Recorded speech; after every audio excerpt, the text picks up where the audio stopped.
నువ్వు చంద్రబాబు గారి గురించి అబద్ధాల గురించి నువ్వు మాట్లాడతావు. ఇవాళ నువ్వు రాసినటువంటి అబద్ధాలు ఈయన చెప్తారండి.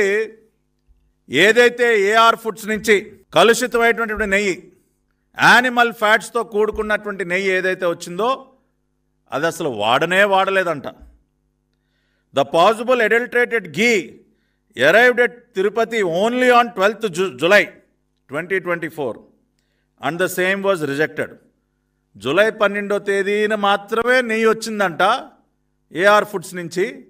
అంతకుముందు అసలు నెయ్యే రాలేదంట. అది అడల్టరేటెడ్ అని గుర్తించి వాడకుండా పక్కన పెట్టేశారంట. సరే, వాస్తవాలు ఏంటో చూద్దాం. ఇవాళ అసలు మాకేమీ సంబంధం లేదు. జూలై నెలలో నేనా ముఖ్యమంత్రిని, మా ప్రభుత్వం ఉందా జూలై నెలలో అని చాలా అమాయకంగా తప్పించుకునే ప్రయత్నం చేస్తూ ఉన్నాడు ఈ పాపాత్ముడు జగన్మోహన్ రెడ్డి. ఇవాళ రాష్ట్ర ప్రజలందరూ నిజాలు తెలుసుకోండి మళ్ళీ ఒకసారి.